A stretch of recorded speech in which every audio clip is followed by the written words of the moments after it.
Hello dear students, welcome to inductive academics. आज की इस वीडियो में हम कवर करने वाले हैं multiple choice questions from unit 3 which is the laws of motion. काफ़ी इंटरेस्टिंग ये यूनिट है पूरा। इसमें लॉज ऑफ मोशन आ जाएंगे, फ्रिक्शन आ जाएगी and dynamics of circular motion included है। So let's start this video. So start करते हैं कुछ बहुत ही जो एब्सोल्यूट बेसिक्स हैं उनसे, फिर धीरे धीरे जब हम आगे बढ़ेंगे इस वीडियो में डिफिकल्टी लेवल को इंक्रीज करेंगे, ठीक है। So first question absolute basic, right. इससे सिंपल क्वेश्चन नहीं हो सकता। The force required to produce an acceleration of 2 metre per second square on a mass of 2 kg is how much. So directly हमको use करना है Newton's second law find करने को बोला गया है। फोर्स, राइट, एक्सेलरेशन गिवन है, मास भी गिवन है, सो दोनों को मल्टीप्लाई करेंगे। Mass is 2 kg multiplied by acceleration is 2 metre per second square and we get force is equals to 2 2s are 4 units होते हैं फोर्स के न्यूटन, राइट, ऐसा units. So F is equals to 4 newtons. Option number A is the right answer. Question number second. A passenger in a moving bus is thrown forward when the bus is suddenly stopped. जब एक चलती हुई बस एकदम से stop होती है तो जो पैसेंजर्स होते हैं वो आगे की तरफ थ्रो होते हैं, आगे की तरफ मूव होते हैं। उनको ऐसा फील होता है कि झटका उनको फील हो रहा है आगे की तरफ, राइट, जिस डायरेक्शन में बस चल रही थी। ऐसा क्यों है? Because of the law of inertia that which is the Newton's first law, right. Law of inertia states that अगर कोई बॉडी मोशन में है तो वो मोशन में ही रहना चाहती है जब तक कि उसके ऊपर कोई बाहर से नेट एक्सटर्नल फोर्स नहीं लग जाती, राइट।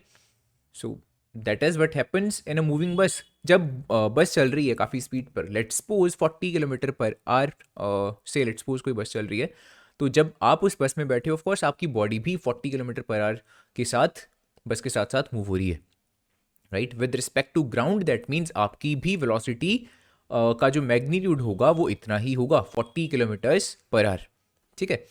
अब जब एकदम से बस स्टॉप होती है, जब बस ड्राइवर जो है एकदम से ब्रेक्स को अप्लाई करता है, आपकी बॉडी को नहीं पता कि ब्रेक्स लगने वाली हैं। आपकी बॉडी की टेंडेंसी तो तब भी यही रहती है कि उसी स्पीड से वो आगे बढ़ती रहे। इस वजह से बस जैसे ही रुकती है आपकी बॉडी स्टिल आगे की तरफ बढ़ती रहती है और आपको लगता है कि एक जोरदार झटका आपकी बॉडी को लग रहा है आगे की तरफ, right. So that is due to the law of inertia. So first law की हेल्प से हम इस चीज़ को एक्सप्लेन कर सकते हैं। Option number A is the right answer. Question number 3। A body of mass 5 kg is traveling with a uniform velocity of 2 meters per second. Find करने को बोला गया है मोमेंटम। सो लीनियर मोमेंटम का जो फॉर्मूला होता है that is mass into the velocity.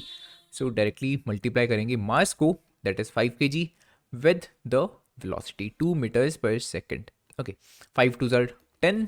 सो जो लीनियर मोमेंटम आएगा that will be 10 kilogram metre per second. Option number A is the right answer. Next question. A bullet of mass 25 grams moving with a velocity of 200 centimeter per second is stopped within 5 centimeter of the target. The average resistance offered by the target is how much? This you have to calculate. Mass given है, पहले देख लेते हैं क्या क्या given है उसको लिखते हैं। 25 ग्राम, जिसको फिलहाल ऐसे ही लिखते हैं, बाद में इसको कन्वर्ट करेंगे एसआई में, ठीक है, बिकॉज एसआई यूनिट्स होती हैं किलोग्राम्स मास की।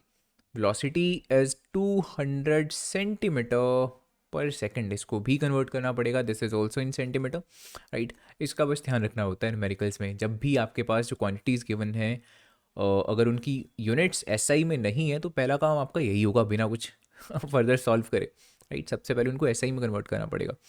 और जो टारगेट है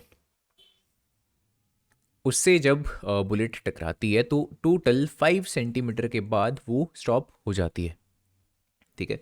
सो चलो देखते हैं सबसे पहले क्या कर सकते हैं। फर्स्टली देखो, आप उसने कैलकुलेट करने को बोला गया है एवरेज रेजिस्टेंस ऑफर्ड, न्यूटन्स में ऑप्शंस गिवन है, दैट मीन्स ऑफ कोर्स जो रेजिस्टेंस है it is a kind of force, right. So कितनी फोर्स उस टारगेट ने ऑफर करी उस पर्टिकुलर बुलेट को, राइट, ये आपको पता करना है। अब अगेन अगर हमको फोर्स कैलकुलेट करनी है तो हमको ये पता होना चाहिए कि इस 25 kg के मास की कितनी एक्सेलरेशन रही जब उस लेट्स से टारगेट पर वो स्ट्राइक करी बुलेट, ठीक है। सो अगर हमारे पास एक्सेलरेशन आ जाए, मास हमको पता है, मल्टीप्लाई करके डायरेक्टली हमारे पास आ जाएगी वैल्यू फोर्स की, ठीक है। सो इनडायरेक्टली हमको सबसे पहला काम क्या है यहाँ पे, एक्सेलरेशन फाइंड करना। एक्सेलरेशन फाइंड करने के लिए हम क्या कर सकते हैं, यहाँ पे we can use equation of motion, right. कौन सी इक्वेशन ऑफ मोशन यूज़ करेंगे अब इसको देखते हैं। देखो हमारे पास टाइम नहीं गिवन है, राइट, किसी भी जगह पे हमको ये नहीं बोला कि कितना टाइम लगा उस बुलेट को रुकने में। सो कोई ऐसी इक्वेशन ऑफ मोशन जिसमें टाइम ना आता हो।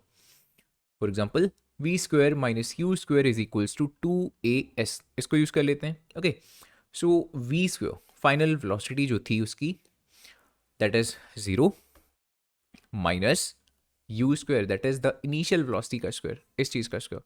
अब पहले इसको कन्वर्ट कर लेते हैं. चलो, 200 सेंटीमीटर अगर मीटर्स में करना है हमको, 1 मीटर में 100 सेंटीमीटर्स होते हैं.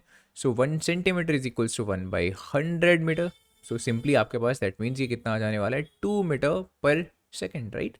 2 का square is 4 is equals to 2 multiplied by a multiplied by the s which is the 5 centimetre. Again 5 centimetre ये हमारे पास गिवन है.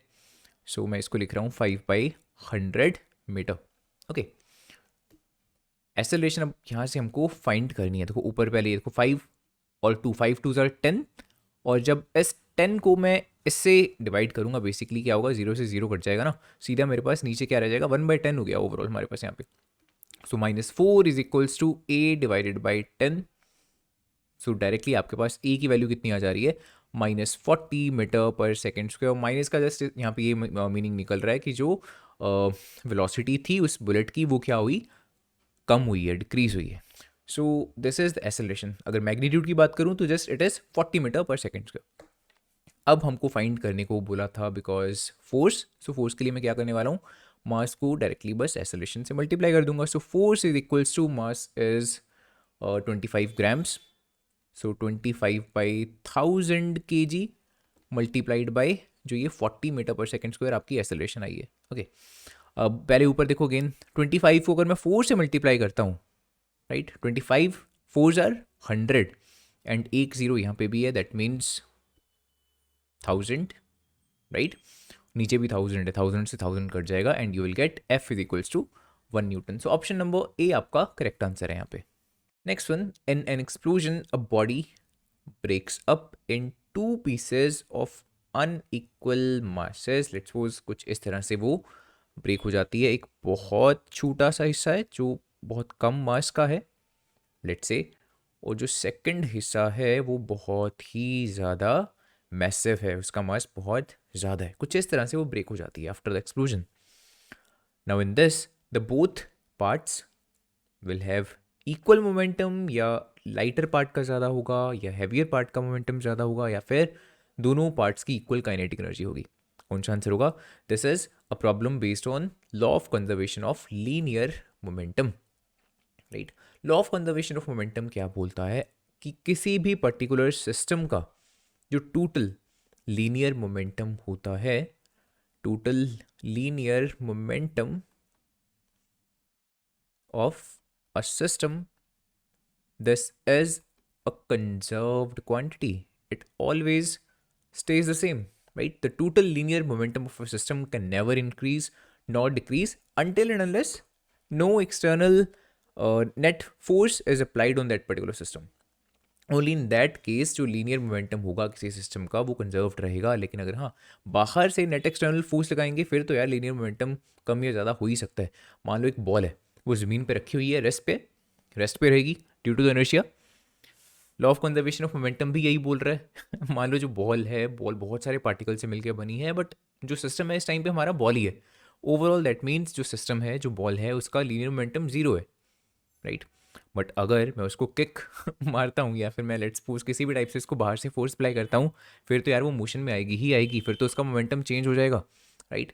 सो ऐसा नहीं है कि लीनियर मोमेंटम हमेशा कंजर्व्ड होता है. Linear momentum of a system is conserved quantity, but कब तक? तभी ये ट्रू है जब तक कोई बाहर से कोई नेट एक्सटर्नल फोर्स अप्लाइड नहीं हो रहा उस पर्टिकुलर सिस्टम पे. ओके, सो लेट्स सपोज जैसे ये बॉल है, ये 2 पार्ट्स में ब्रेक हो रही है, एक बहुत ही लाइटर पार्ट और दूसरा बहुत ही मैसिव पार्ट. लेकिन स्टिल जो टोटल ये मोमेंटम टोटल जो हमारा सिस्टम है, इसका टोटल मोमेंटम क्या रहेगा? स्टिल सेम रहेगा. देखो मान लो ये पहले रेस्ट पे था, जैसे ये पार्टिकल है ना, for the sake of simplicity ऐसा मान के चलते हैं कि पहले जो भी ये बॉडी है ये बिल्कुल रेस्ट पे थी. दैट मीन्स इसका टोटल जो लीनियर मोमेंटम है सिस्टम का, that is 0. And after the explosion, अगर इस मैसिव पार्ट की मैं बात करूं, इसका जो लीनियर मोमेंटम है अगर वो इस डायरेक्शन में है, तो ऑफकोर्स जो लाइटर वाला पार्ट है उसका लीनियर मोमेंटम इस डायरेक्शन में होगा. एंड ऑफ कोर्स मैग्नीट्यूड भी दोनों का सेम होगा, बिकॉज तभी ये दोनों चीज़ें कैंसिल आउट करके जीरो को इक्वल आएंगी. लेट्स से अगर जो मैसिव पार्टिकल है इसका जो लीनियर मोमेंटम है it is something like 10 kg metre per second. जो लाइटर वाला है उसका कितना होना चाहिए, -10 kg मीटर पर सेकेंड. सिर्फ ऐसे केस में ही जो फाइनल मोमेंटम होगा वो भी जीरो होगा और इनिशियल मोमेंटम होगा वो भी जीरो होगा, राइट. तभी बोलेंगे ना कंजर्व का तो मतलब यही होता है, ठीक है. सो क्लियरली जब भी एक्सप्लोजन होगा और बॉडी दो पार्ट्स में टूटेगी, दोनों पार्ट्स का जो मोमेंटम होगा उनका मैग्नीट्यूड सेम होगा. न्यूमेरिकली दैट मीन्स दोनों का इक्वल मोमेंटम होगा, सिर्फ डायरेक्शन डिफरेंट होगी, वो अलग बात है. सो option number A is the right answer. This question is also based on the conservation of linear momentum.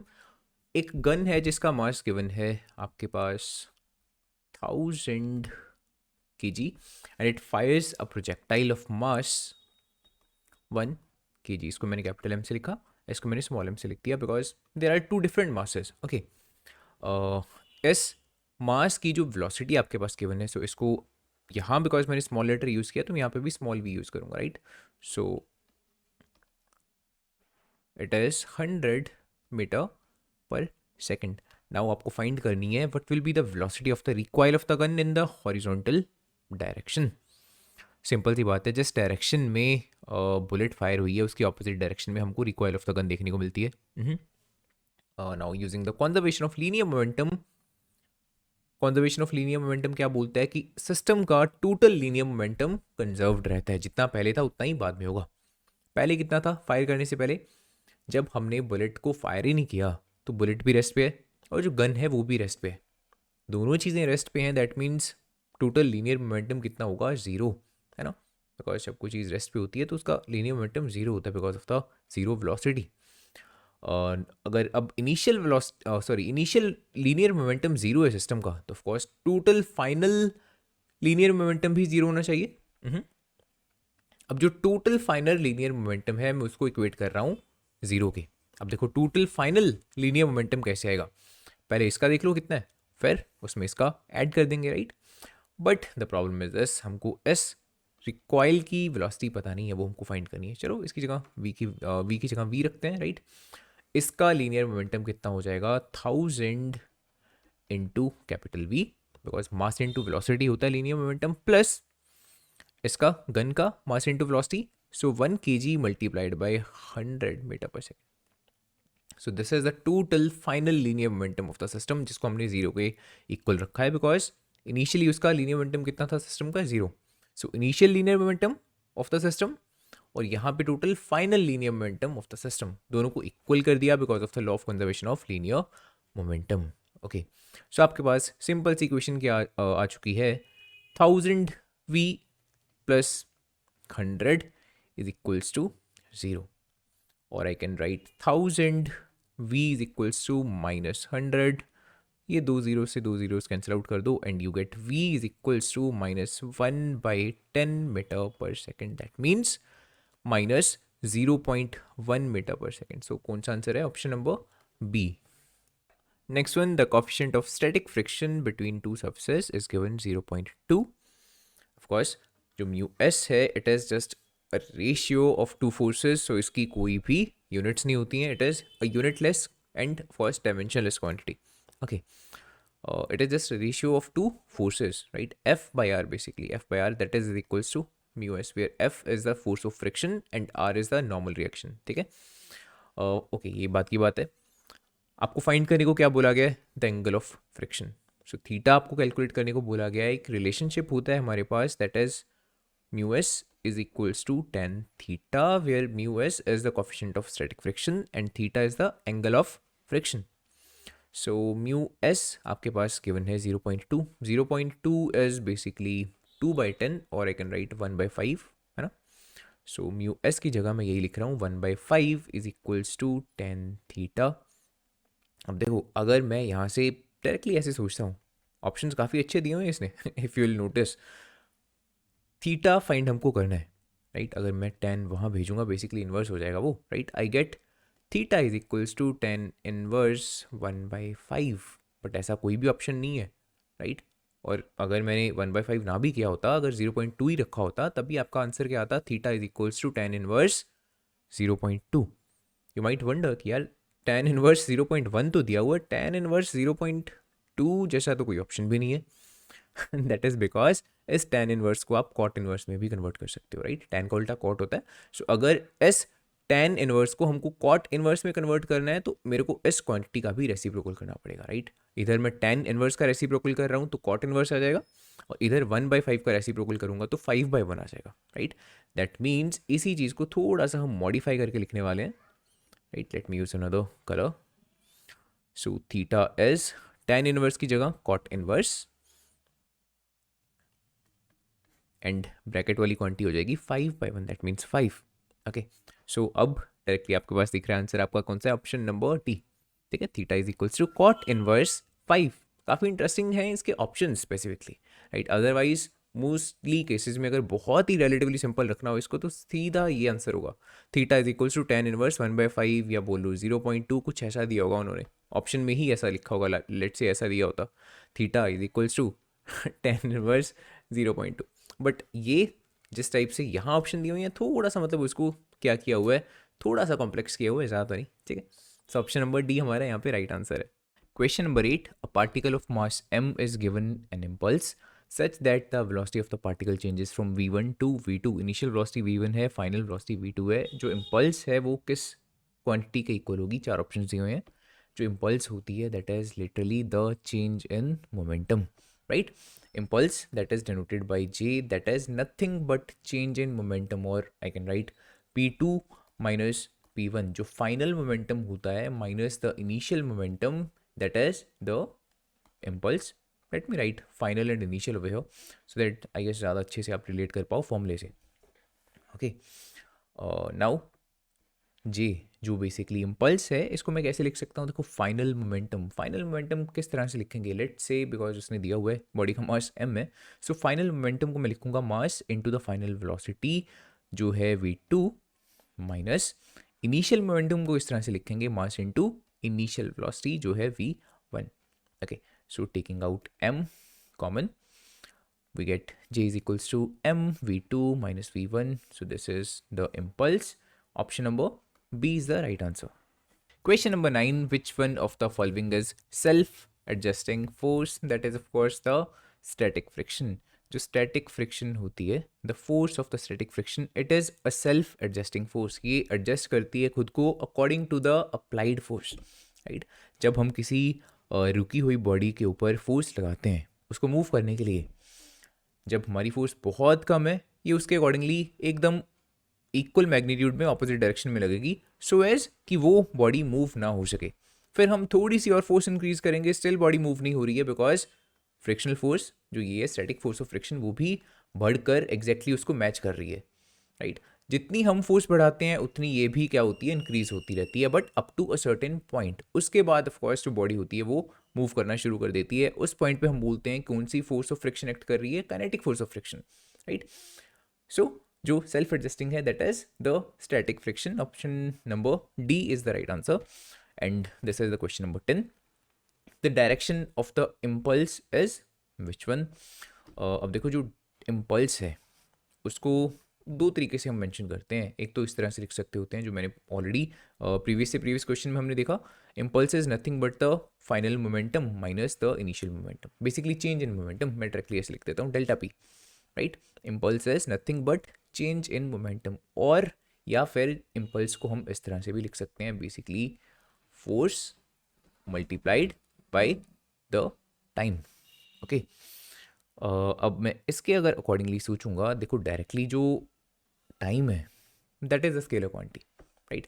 Force is a vector quantity, also impulse is a vector quantity. That clearly means, because ये तो just देखो एक scalar है ना, इसकी कोई direction नहीं है। दैट क्लियरली मीन्स जो फोर्स की डायरेक्शन होगी वही डायरेक्शन होगी इम्पल्स की। So the direction of the impulse is same as that of the net force, exactly same direction होगी जो डायरेक्शन नेट फोर्स की है। Clear? So option number A is the right answer. Question number 11, choose the correct statement.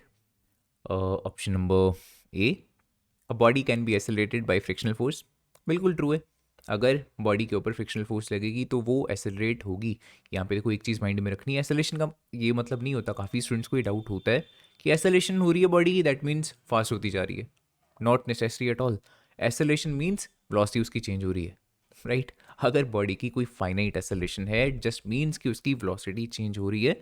अब velocity change किसी भी तरह से हो सकती है, बॉडी फास्ट भी हो रही हो सकती है, बॉडी स्लो डाउन भी हो रही हो सकती है, राइट। बॉडी डायरेक्शन भी चेंज कर रही हो सकती है। ओके, सो इन तीनों तरीके से बेसिकली जो वेलोसिटी है उसमें चेंज आ सकता है। Okay, so of course yes, जो फ्रिक्शनल फोर्स है वो बॉडी को एसेलरेट डेफिनेटली कर सकती है, and option number A is the right answer. Body अगर स्लो डाउन हो रही है तब भी वो एसेलेशन ही है उसकी, इसलिए ठीक है। Why other options are incorrect, देखते हैं। सेकंड ऑप्शन में बोल रहे there can be zero friction. देखो जीरो फ्रिक्शन कभी भी नहीं हो सकती, बिकॉज कोई भी दो सर्फेसेज जब एक दूसरे के ऊपर रब करती हैं तो there are a lot of irregularities जिससे जिनको हम बेसिकली एलिमिनेट कर ही नहीं सकते हैं। ओके, हम बहुत एक्सटेंट तक रिड्यूस कर सकते हैं डेफिनेटली फ्रिक्शन को, right, using lubrication, using oiling, using greasing, but zero friction कभी भी हम अचीव नहीं कर सकते। Next, kinetic friction is greater than the rolling friction. ये तो बिल्कुल गलत है। रोलिंग फ्रिक्शन बहुत कम होती है, इसी वजह से हम व्हील्स को यूज़ करते हैं, है ना। And option number D, frictional force and the area of contact between two surfaces are proportional. ये तो डेफिनेटली आपने पढ़ा होगा कि जो एरिया होता है उस पर बिल्कुल भी डिपेंड नहीं करती है जो फ्रिक्शनल फोर्स है। एरिया चाहे बहुत कम हो कॉन्टैक्ट का, चाहे बहुत ज़्यादा हो, फ्रिक्शनल फोर्स उस चीज़ पे बिल्कुल भी डिपेंड नहीं करेगी। Clear. So option number D भी है, और डी है जो वो भी क्या है, बिल्कुल इनकरेक्ट है। जो फ्रिक्शनल फोर्स होती है, अगर मैं स्टैटिक फोर्स ऑफ फ्रिक्शन की बात करूँ, so that is mu into R. वो सिर्फ एंड सिर्फ दो चीज़ों पर डिपेंड करती है, एक तो nature of the two surfaces जो एक दूसरे में कॉन्टैक्ट में है, and secondly the normal reaction. So option number A is the right answer. Question number 12, which one of the following should be constant for a body to have a constant momentum. ये काफ़ी interesting question है, काफ़ी अच्छा question मुझे लगा। देखो ध्यान से देखो इस क्वेश्चन को। कांस्टेंट मोमेंटम अगर चाहिए तो और कौन कौन सी चीज़ें कांस्टेंट होनी चाहिए उसके लिए? Acceleration, force, velocity, all of the above. अच्छा, मोस्ट ऑफ द टाइम ऐसे क्वेश्चन में जहाँ पे ऑल ऑफ द अबव दिया होता है, मोस्ट ऑफ द टाइम्स वो all of the above he correct answer होता है। बट देखते हैं, लॉजिक लगाते हैं, ऐसा नहीं है कि आप blindly all of the above लगा दोगे, राइट। बट यस, अगर आपको इस क्वेश्चन के बारे में बिल्कुल भी आइडिया नहीं है राइट, अगर आपको श्योरिटी है कि लेट्स सपोज सिर्फ एक पर्टिकुलर ऑप्शन सही है, फिर तो आप ऑफकोर्स वही लगाओगे। लेकिन अगर आपको कोई भी आइडिया नहीं है ना, तो आप ब्लाइंडली कुछ भी टिक करने की बजाय I guess all of the above लगाओगे, वो ज़्यादा बेटर होगा, क्योंकि most of the times all of the above correct answer होता है। Most of the times, not always, ठीक है। कई बार एग्जामिनर जानबूझ के ट्रिक करने के लिए यहाँ पे ऑल ऑफ द अबव देता है कि आप ऑल ऑफ द अबव देखकर इसको टिक लगा दोगे, बट करेक्ट आंसर कोई एक और होता है। सो प्रॉपरली देखते हैं कि कौन सा करेक्ट आंसर है। कांस्टेंट लीनियर मोमेंटम, देखो P is equals to M into v होता है, राइट। अब अगर हमको कांस्टेंट लीनियर मोमेंटम चाहिए तो कांस्टेंट मास वो तो कांस्टेंट ही रहेगा, एंड कांस्टेंट वेलोसिटी चाहिए। सो वेलोसिटी तो डायरेक्टली हमको पता लग गया कि कांस्टेंट मोमेंटम होने के लिए velocity should be constant, right. So इसकी डायरेक्ट इम्प्लीकेशन निकल रही है कि we must have constant velocity. अगर कांस्टेंट वेलोसिटी होगी तभी कांस्टेंट मोमेंटम होगा, राइट। अब कांस्टेंट अगर वेलोसिटी चाहिए तो इससे इंडायरेक्टली सोच लो, कांस्टेंट वेलोसिटी का क्या मतलब है, बॉडी की एक्सेलरेशन कैसी होगी, zero, right. Constant velocity clearly means zero acceleration, zero means again constant, right. अगर एक्सेलरेशन जीरो है तो वो जीरो ही रह रही है, दैट मीन्स जो एक्सेलरेशन है वो भी बिल्कुल चेंज नहीं हो रही है, एक्सेलरेशन इज ऑलवेज जीरो है। सो कांस्टेंट एक्सेलरेशन, यहाँ पे एक्सेलरेशन भी क्या है, कांस्टेंट है। सो ऑप्शन नंबर ए भी सही हो गया। अब तो देखो, अगर दो ऑप्शन आपके पास पता है सही है, फिर तो all of the above he correct होगा। लेकिन इसको भी देख लेते हैं कि फोर्स क्यों सही आंसर है। अब यहाँ हम बोल रहे हैं constant acceleration, and using F is equals to M into A. अगर एक्सेलरेशन जीरो है, it clearly means zero into mass is zero, so force is also zero. That means body के ऊपर कोई भी फोर्स नहीं लग रही है, राइट। नेट जो फोर्स है, ऐसा भी नहीं बोलेंगे कि कोई भी फोर्स नहीं लग रही है, हो सकता है दो forces, equal forces opposite direction में लगकर कैंसिल आउट हो रही हो, ऐसा बोलते हैं। नेट फोर्स बॉडी के ऊपर कोई भी नहीं लग रही है, right. So F net is equal to zero. But again F net अगर जीरो है तो इट ऑल्सो मीन्स अगर वो जीरो भी है तो भी वो एक कॉन्स्टेंट नंबर है। सो जो नेट फोर्स है that is also constant, right. So force भी क्या होगी, कांस्टेंट होगी। सो हम क्लियरली देख रहे हैं, डायरेक्टली हमने चलना कहाँ से शुरू किया, कांस्टेंट मोमेंटम से सोचना शुरू किया। बट कांस्टेंट मोमेंटम होने के लिए कांस्टेंट वेलोसिटी होनी चाहिए। कांस्टेंट वेलोसिटी का मतलब कांस्टेंट एक्सेलरेशन का मतलब कांस्टेंट फोर्स। सो सारी सही आंसर्स हैं, option number D is the right answer. Next question number 13, a 4000 kilograms lift is accelerating upwards, ये ऊपर की तरफ जा रही है। The tension in the supporting cable is 48,000 Newton, जिस केबल ने इसको सपोर्ट करके रखा है उस केबल में कितनी टेंशन है, capital T is equals to 48,000 newtons. Acceleration due to gravity आप 10 कंसिडर कर सकते हो, उसने बोला हुआ है, and you have to find the acceleration of the lift. Lift की कितनी एक्सेलरेशन है ये आपको फाइंड करनी है। फर्स्टली ये देखते हैं बिना कुछ कैलकुलेट करे, या फिर before calculating anything else, firstly just see कि कौन सी अलग अलग फोर्सेज हैं जो इस लिफ्ट के ऊपर एक्ट कर रही हैं। Okay, so let's calculate F net, overall कितनी फोर्स लग रही है इस लिफ्ट के ऊपर। कौन कौन सी फोर्सेज हैं हम देखो, एक तो ये टेंशन है जो ऊपर की तरफ इसको खींच रही है, राइट। जो टेंशन होगी वो इस लिफ्ट को अपवर्ड्स डायरेक्शन की तरफ खींचेगी। टेंशन ऊपर की तरफ क्यों है, बिकॉज यार वेट डाउनवर्ड्स है, राइट। किसी भी रस्सी को अगर आप नीचे की तरफ खींचोगे तो ऑफकोर्स जो टेंशन होगी वो उसके अपवर्ड्स डायरेक्शन में, उसकी ऑपोजिट डायरेक्शन में लगेगी, सिंपल सी बात है, ठीक है। और टेंशन के अलावा there is another force, basically the weight. जो वेट है इस लिफ्ट का वो एक्ट कर रहा है of course towards the centre of the earth, और हमारे पॉइंट ऑफ व्यू से हम सिंपली बोल सकते हैं in the vertically downwards direction, that is equals to weight का फॉर्मूला होता है एम इंटू जी। सो कितना वेट होगा देखो इस लिफ्ट का, मास गिवन है 4000, जी गिवन है 10, एम इंटू जी को मल्टीप्लाई करोगे यू विल गेट 40,000 न्यूटन्स। अब जो एफ नेट है बेसिकली वो इन दोनों की वजह से बनेगा। अब देखो इन दोनों को ऐड करेंगे या सब्ट्रैक्ट करेंगे, फर्स्ट सब्ट्रैक्ट करेंगे बिकॉज दोनों की डायरेक्शन जो है वो डिफरेंट है ना। लेकिन सब्ट्रैक्ट किस तरह से करेंगे, टी माइनस एम जी लिखेंगे या फिर एम जी माइनस टी लिखेंगे, ये कैसे पता लगेगा, वी हैव टू सी कि इन दोनों में से कौन सी क्वांटिटी बड़ी है।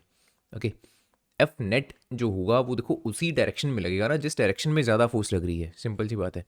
ओके, सो दैट मीन्स यहाँ बिकॉज आप क्लियरली देख रहे हो 48,000 है कैपिटल टी, वेट है 40,000 न्यूटन। ऑफ कोर्स हम यहाँ पे करने वाले हैं टी माइनस डब्ल्यू या फिर simply t minus M g, ठीक है। और वैसे भी सोच सकते हो यार, जो ऊपर की तरफ जो टेंशन है, जो ये टेंशन की वैल्यू है, बिकॉज अगर मेरे को ये वैल्यूज मान लो ना भी पता होती कि ये 48,000 है ये 40,000 है, फिर भी मेरे को पता होता ऑलरेडी कि टी माइनस एम जी मैं यहाँ पे करने वाला हूँ, बिकॉज जो लिफ्ट है वो ऊपर की तरफ एसेलेट हो रही है। ऊपर की तरफ एसेलेट एक ही केस में हो सकती है जब टी जो है वो ग्रेटर हो एम जी से, सिंपल। अगर जो ऊपर की तरफ जो फोर्स एक्ट कर रही है वो नीचे की तरफ एक्ट करने वाली फोर्स से ज़्यादा होगी, तभी जो लिफ्ट की ओवरऑल मोशन होगा वो अपवर्ड्स डायरेक्शन में होगा ना, ठीक है। That's why we did t minus M g and not m g minus t, clear. Okay, now this f net, जो ये एफ नेट है, क्या मैं इसको using the Newton second law ऐसे लिख सकता हूँ, mass into acceleration, right. Newton second law यही बोलता है ना कि जो एफ नेट होता है that is equals to mass into the acceleration of the body. So ये हमारी इक्वेशन बन चुकी है यहाँ पे, M A is equals to T minus M G. अब यहाँ पे फाइंड करनी है एक्सेलरेशन। ओके, सो मास को मैं यहाँ ले आता हूँ इसके डिवाइड में, एंड एक्सेलरेशन हमने फाइंड करनी है, बाकी सारी वैल्यूज यहाँ पे पुट करते हैं और आंसर निकालते हैं। एक्सेलरेशन इज इक्वल्स टू, देखो यहाँ पे टी, टी की वैल्यू है हमारी 48,000 न्यूटन्स, माइनस एम जी, जो वेट था डाउनवर्ड डायरेक्शन में एक्ट हो रहा था that is 40,000 newtons, divided by जो मास है that is 4,000 newtons, sorry 4,000 kg, the mass not the weight, right. Mass के यूनिट होते हैं kg। So the acceleration is 48,000 में से अगर आप माइनस करोगे 40,000 यू विल गेट 8,000, एंड 8,000 को जब आप 4,000 से डिवाइड करोगे, राइट, 8,000 को 4,000 से डिवाइड करोगे you will get 2 metre per second square. So आपका आंसर बनता है option number B, 2 metre per second square होगी acceleration of this lift. Next question काफ़ी इंटरेस्टिंग है ये question. A truck and a car are moving on a plane road with same kinetic energy, दोनों की kinetic energy equal दी हुई है। Now they are brought to rest by applying brakes, breaks को apply किया जाता है, और ब्रेक्स दोनों में जो ब्रेक्स हैं वो सिमिलर हैं इन द सेंस कि दोनों इक्वल रिटार्डिंग फोर्स प्रोवाइड करती हैं दोनों को रुकने के लिए। ओके, सो जितनी फोर्स की सॉरी जितने न्यूटन्स का फोर्स लेट्स से जो ट्रक है उसकी ब्रेक्स अप्लाई कर रही हैं, उतनी न्यूटन्स का फोर्स ही कार की ब्रेक्स भी अप्लाई करेंगी उसके ऊपर। अब पूछा गया है विच one of the following statement is true, कौन सी चीज़ बेसिकली कम या ज़्यादा डिस्टेंस ट्रेवल कर रही है, ऑप्शंस में ये पूछा गया है ना। अब देखो इसको सॉल्व करने के ऑल दो मल्टीपल तरीके हो सकते हैं, 2-3 तरीके हो सकते हैं इनफैक्ट, बट आई गेस सबसे जो डायरेक्टली सिंपल सा तरीका है, स्ट्रेट फॉरवर्ड तरीका है, that is using the work energy theorem. किस तरह से, देखो वर्क एनर्जी थ्योरम में आपने पढ़ा होगा कि जो वर्क डन होता है, work done bye all the forces on any particular object, right, किसी भी ऑब्जेक्ट के ऊपर हम कितना वर्क डन कर रहे हैं, ऑफ कोर्स एक से ज़्यादा फोर्सेस भी हो सकती हैं जो वर्क डन कर रही हो सकती हैं, that is basically equal to the change in, delta means change in kinetic energy of that particular object जिसके ऊपर वर्क डन किया जा रहा है। Simple. So work done is nothing but the change in the kinetic energy of the object. अब देखो अगर दोनों ही ट्रक की बात कर रहा हूँ और कार की बात कर रहा हूँ, दोनों ही व्हीकल्स की स्टार्टिंग में काइनेटिक एनर्जी बिल्कुल इक्वल है। ओके, मान लेते हैं 50 जूल, राइट, सिंप्लीफिकेशन के लिए समझा रहा हूँ। दोनों की जो काइनेटिक एनर्जी है, इधर मैं लिख देता हूँ ट्रक, इधर मैं लिखने वाला हूँ कार, दोनों की काइनेटिक एनर्जी स्टार्टिंग में इक्वल दी हुई है, let's say 50 joules, let's say 50 joules. अब दोनों को ब्रेक अप्लाई करके रेस्ट पर लाया जा रहा है, that means final kinetic energy कितनी है दोनों की, 0 जूल। 0 जूल रेस्ट पे आने का मतलब ये है कि काइनेटिक एनर्जी बिल्कुल नहीं होगी, हाफ एम वी स्क्वायर ना, जब वेलोसिटी जीरो हो जाएगी बेसिकली ऑफ कोर्स जो काइनेटिक एनर्जी होगी दैट विल बी जीरो। अच्छा, अब हमने देखना है delta kinetic energy, change in kinetic energy. Truck के केस में कितना चेंज आया, 50 minus 0, 50 joule. Of course car के केस में भी उतना ही आएगा, है ना, बिकॉज स्टार्टिंग में भी दोनों की काइनेटिक एनर्जी इक्वल है, बाद में तो है ही इक्वल बिकॉज जीरो है। सो इट क्लियरली मीन्स कि चाहे मैं ट्रक की बात कर रहा हूँ चाहे मैं कार की बात कर रहा हूँ, दोनों के केस में जो डेल्टा काइनेटिक एनर्जी है वो इक्वल है। और in other words using work energy theorem I can also say जो वर्क डन है वो भी इक्वल है। ठीक है, जो ब्रेक्स हैं वो बेसिकली वर्क डन कर रही हैं on the vehicle. Now the work done by both the brakes, जो कार की ब्रेक्स हैं और जो लेट्स से ट्रक की ब्रेक्स हैं, दोनों ने इक्वल वर्क डन किया है, ये हमको पता लगा using the work energy theorem. अब अगर दोनों ही ब्रेक्स ने इक्वल वर्क डन किया है और हमको गिवन है कि दोनों इक्वल रिटार्डिंग फोर्स लगा रही हैं, तो ऑफ कोर्स जो दोनों का स्टॉपिंग डिस्टेंस होगा दोनों ही केसेस में वो भी क्या होने वाला है, बराबर होने वाला है, इक्वल होने वाला है ना। एक सिंपल सी इक्वेशन है यार, इसमें 3 वेरिएबल्स हैं, दोनों अगर पहला वेरिएबल और जो ये दूसरा वेरिएबल है, कार के केस में और ट्रक के केस में अगर ये दोनों इक्वल हैं तो सिंपल सी बात है जो एस है वो क्या है इन दोनों की रेशियो ही तो है। अगर दोनों केसेस में न्यूमिनेटर इक्वल है डिनोमिनेटर इक्वल है तो रेशियो भी तो दोनों केसेस में इक्वल ही आएगा ना, right. So by that logic I am saying कि दोनों की केसेस में, ट्रक के केस में और कार के केस में जो स्टॉपिंग डिस्टेंस होगा वो भी क्या होगा, इक्वल होगा। तो फर्स्ट कौन सा आपका राइट आंसर बनता है, option number D, both will travel the same distance before coming to the rest. Question number 15. If a body is sliding down on a rough inclined plane which makes angle 30 degrees with the horizontal, so let's say ये एक plane है, okay, ये जो angle दिया हुआ है ये 30 आपको given है with the horizontal, coefficient of friction आपको दिया हुआ है 0.26 which is coefficient of kinetic friction। kinetic क्यों लिखा, बिकॉज जो ये ब्लॉक हमने यहाँ पे रखा हुआ है ये सिर्फ एंड सिर्फ स्लिप कर रहा है ओवर द सर्फेस, और जब भी एक बॉडी दूसरे के ऊपर स्लिप करती है कौन सी फोर्स एक्ट करती है, that is the kinetic friction. ठीक है, ओके, व्हाट एल्स, एक्सेलरेशन आपको फाइंड करने को बोला गया इन मीटर पर सेकंड का। अच्छा, एक चीज़ को ऑप्शन से जो डायरेक्टली आपको दिख रही है, अगर कोई बॉडी फ्रीली गिरती है under the action of the gravity, जैसे फ्री फॉल हम कंसिडर करते हैं, उस केस में कितनी बॉडी की एक्सेलरेशन होती है, small g, which is 9.8 metre per second square. But अब बॉडी फ्रीली नहीं गिर रही है, उसको हमने इस प्लेन के ऊपर रखा हुआ है, अब वो स्लाइड कर रही है, विच क्लियरली मीन्स अब वो इतना फ्रीली नहीं गिर रही होगी जितना उसने पहले गिरना था, विच अगेन क्लियरली मीन्स कि इसकी एक्सेलरेशन अब 9.8 मीटर पर सेकेंड स्क्वायर ना होकर कुछ कम होगी। और सेकेंडली ये प्लेन स्मूथ भी नहीं है, इट इज़ क्वाइट रफ, वो हमको दिया हुआ है, इस वजह से इसकी एक्सेलरेशन एक्चुअल में काफ़ी कम होगी, जो हमको ऑप्शन से पता लग रहा है। 9.8 मीटर पर सेकेंड स्क्वायर ना होकर काफ़ी कम है इसकी एक्सेलरेशन। ठीक है, ओके, लेकिन कितनी होगी उसके लिए again firstly let's draw the free body diagram, जो अलग अलग फोर्सेज हैं उनको ड्रॉ करते हैं। फर्स्टली सेंटर ऑफ मास के ऊपर एक्ट करेगा weight, that is m/g, vertically downwards जो एक्ट कर रहा है। अब अगर हम बोल रहे हैं कि जो ये बॉडी है ये नीचे की तरफ sliding downwards does not mean इस डायरेक्शन में स्लाइड कर रही है, ऑफकोर्स स्लाइडिंग का मतलब वो इधर मूव हो रही है, राइट, डाउनवर्ड्स का बेसिकली यहाँ पे ये मतलब है डाउन द प्लेन। अब अगर बॉडी इस डायरेक्शन में मूव हो रही है या स्लाइड हो रही है तो इसको कोई ना कोई अपोज भी तो कर रहा होगा, because it is quite rough plane, that means kinetic friction act करेगी इस डायरेक्शन में. Okay, so let me call it f k, force of kinetic friction, है ना. ये भी ठीक है, बिकॉज मोशन के ऑपोजिट डायरेक्शन में, रिलेटिव मोशन के ऑपोजिट डायरेक्शन में एक्ट कर रही होती है force of friction. What else? अब सोचने वाली बात ये है कि अगर इस डायरेक्शन में force of kinetic friction act कर रही है तो क्या ये ब्लॉक ऊपर की तरफ मूव कर रहा है क्या अगेंस्ट द ग्रेविटी? बिल्कुल नहीं. ये जो ब्लॉक है इसका मोशन तो इधर है ना, विच क्लियरली मीन्स कोई ना कोई और ऐसी फोर्स है जो इस डायरेक्शन में इसको पुल कर रही है नीचे की तरफ, और वो फोर्स इस एफ के से भी स्ट्रांग है जो इसको ओवरकम कर पा रही है. अगर मान लो इधर कोई फोर्स एक्ट कर भी रही होती बट उसका मैग्नीट्यूड इससे कम होता, फिर तो इस ब्लॉक ने ऊपर की तरफ मूव करना शुरू कर देना था. सिंपल. सो अब ऐसी कौन सी फोर्स है जो इस डायरेक्शन में एक्ट कर रही होगी और उसका मैग्नीट्यूड एफ के से भी ज़्यादा होगा? That is basically just component of the weight m g. ठीक है. सो अब हमको ये देखना है कि इस एम जी का कितना कॉम्पोनेंट इस डायरेक्शन में पॉइंट कर रहा है. अब ये पता करने के लिए ऑफकोर्स हमको ये एंगल पता होना चाहिए सबसे पहले, राइट.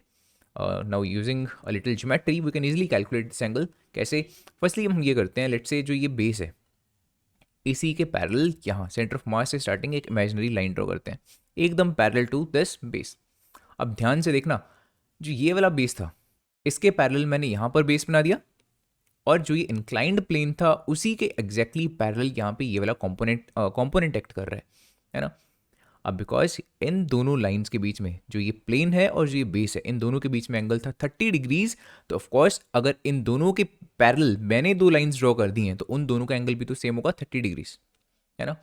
किसी भी दो लाइंस का अगर आपको एंगल पता हो थीटा, और आपने दो खुद से लाइंस ड्रॉ करी हैं, पहली इसके पैरेलल है दूसरी इसके पैरेलल है, और अगर वो दोनों एक दूसरे के साथ इंटरसेक्ट कर रही हैं तो सिंपल सी बात है यार, उन दोनों का एंगल भी एग्जैक्टली सेम ही होता है ना.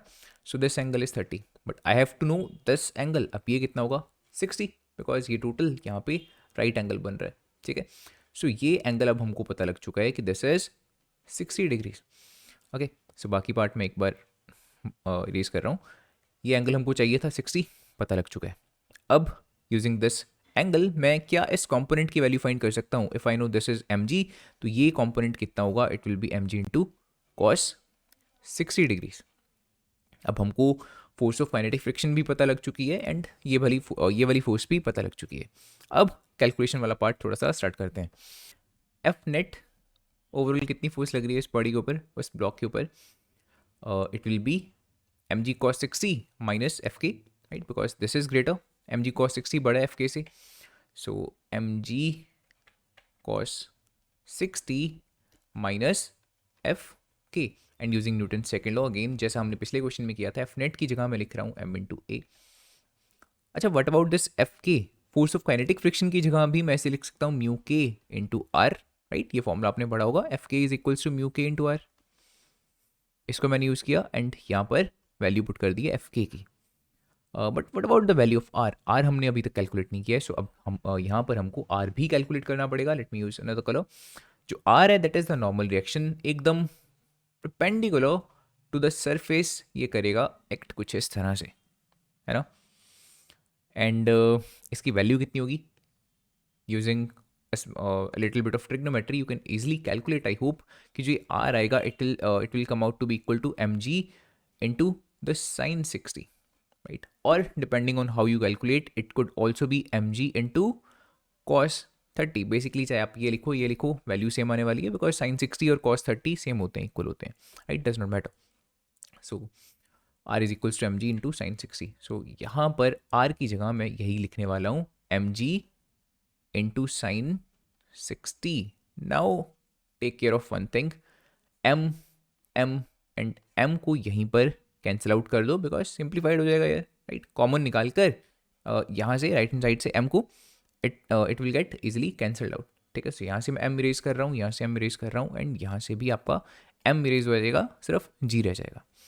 So acceleration of the body is equals to ji cos 60, that means ji by 2, right. और जी की जगह भी डायरेक्टली 9.8 पुट कर देते हैं, माइनस म्यू के, वो गिवन है 0.26 multiplied by g, that is again 9.8 यार 9.8 रखेंगे, काफ़ी कॉम्प्लेक्स हो जाएगी यहाँ पे। फर्स्टली 10 से ट्राई करके देखते हैं कि आपका ऑप्शन आता है नहीं आता। ओके, सो लेट्स से 10, यहाँ पर भी 10 कंसिडर करते हैं, इनटू साइन 60।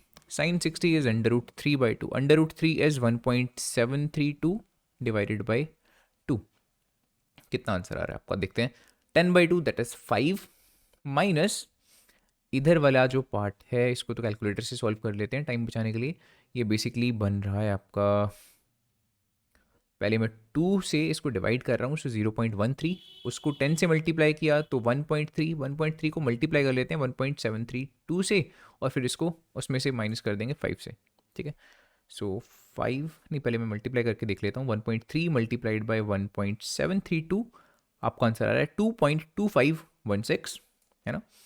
सो इसको मैं माइनस कर देता हूँ 5 में से, 5 माइनस 2.2516, और जब इसमें से आप माइनस करोगे तो आपका आंसर कितना आता है, it comes out to be equal to 2.7484। हाँ, जो आपका आंसर है that is option number B, 2.78 is the right answer. अच्छा देखो, यहाँ पे हमने अप्रॉक्सीमेशन करी थी जी की जगह पे, राइट। 9.8 यूज़ करने की बजाय मैंने 10 कंसिडर करा है, इस वजह से आपका आंसर एग्जैक्टली 2.78 ना कर 2.74 आ रहा है, राइट।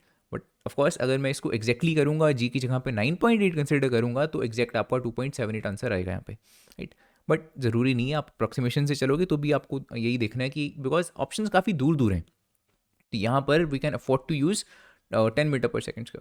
बट हाँ, अगर ऑप्शन बहुत पास पास होते तब हमको जो स्मॉल जी की वैल्यू है वो 9.8 मीटर पर सेकेंड स्क्वायर ही यूज़ करनी पड़नी थी, ठीक है।